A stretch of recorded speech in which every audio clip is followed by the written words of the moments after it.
Page 202, The Witch of Blackberry Pond. The girl will be safe with me, that I warrant. Rachel stared forward, but Matthew motioned her back.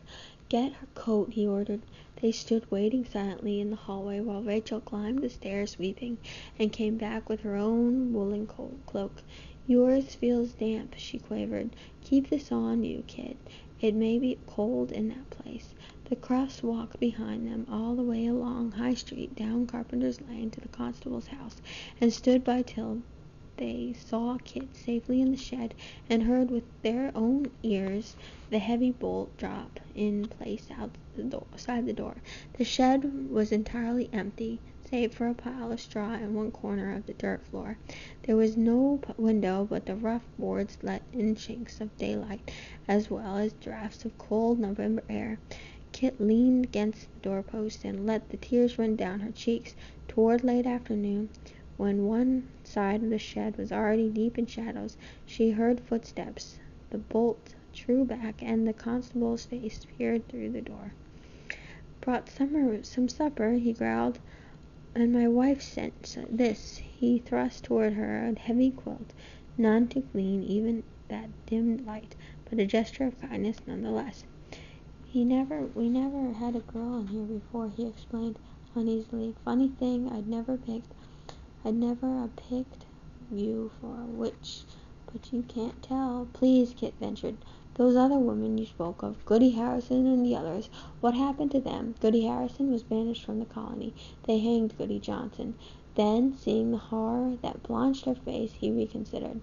"I hardly think they'd be so hard on you," he consoled her, "being you were so young, and the first offense, no likely branch you were cut off an ear." He slammed shut the door. Whatever might be in the wooden bowl, she had no heart even to taste it. She had begun to shake again, and the quilt did not warm her. She had never in all her life known the feeling of a locked door. It was all she could do to hold herself from pounding against it and screaming. If she could scream, who would hear her? Who was there anywhere who could help her? John Holbrook, perhaps. In his quiet way, he had a sort of strength and conviction. They might have listened to John, but he was far away in the wilderness of Massachusetts. Nat Eaton, he was halfway down the river, and banished from town as well. William? Why, of course, William could help her. Why hadn't she thought of him at once? Anything William said would carry weight in the town. His position, his character, were questioned. Could the magistrate for one moment hold the Crufts' word against a man like William? The thought steadied her. She thought of him coming to champion her, confident, unruffled, those wide, dependable shoulders like a fortress between her and the angry face of Goodwife Cruft. Dear dependent William. Perhaps he would come tonight. Kit drew a deep breath, and sitting on the floor, her knees drew tight against her chest, she waited for William. It was Rachel who finally came instead.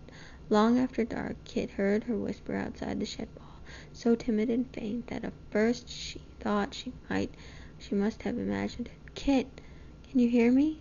Are you all right? Are you all to rights?" "Yes, Aunt Rachel. You shouldn't have left them. I had to know how you are. I knew you'd want to know, Kit. Dr. Bulkley says Mercy's fever is nearly gone. I'm so glad. I wanted to help, and now I've left it all for you to do. Oh, Aunt Rachel, can you ever forgive me?" "Shush, child. 'Tis myself I can't forgive. To think I knew all along you were going to that place, and I never spoke up. I'd have kept going anyway, but I never knew I'd shame you all like this. Aunt Rachel, what do they do to witches?" There was a small sound outside the boards. "Nothing, child," whispered Rachel. "They won't do anything to you. We'll think of something." But she had not spoken fast enough. The little sobbing catch of breath had answered first. "The inquiry will be in the morning.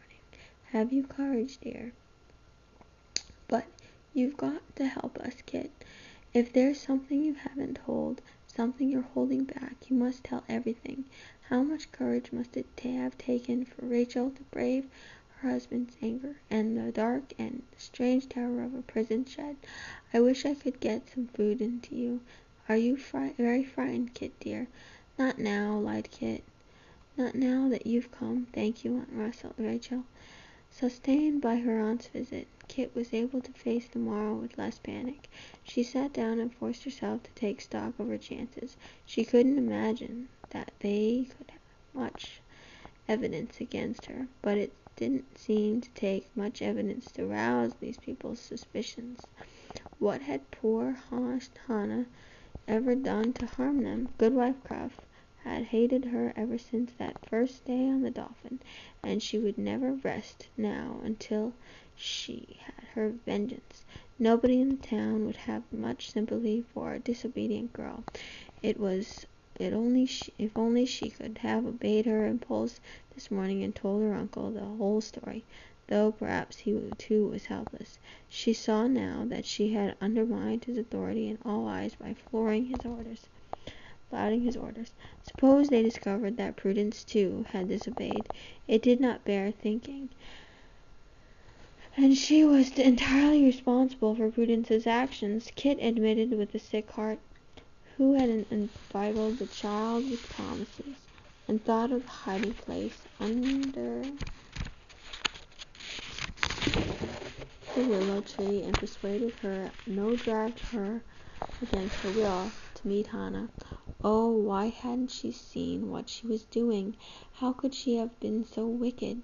What difference did it make whether Prudence could read or not, when she was half-starved and beaten and overworked? If I wanted to neglect my own work, Kit groaned in a remorse, I might at least have been better out in Cruff's field helping the poor. And yet how lovely it had been the last afternoon in the cabin, leaning her forehead on her knees. Kit could almost feel herself there again. She could hear the crackling of the flames, the bubbling of the stew in the kettle, and the scratching of the pen in Prudence's fingers, the creak of Hannah's chair, and the drowsy putting of the yellow cat. She could see the glow of the fire, but she couldn't feel its warmth. It was gazing in at a window from the cold outside, at a forbidden room she could never enter again. She had not slept all night before on the beach. Now, huddled inside the ragged quilt, she had sucked down, in spite of herself, into a black whirlpool of slumber, where nightmare phantoms whirled with her nearer and nearer toward some unknown horror. That's page 206. We'll start chapter 19, page 27.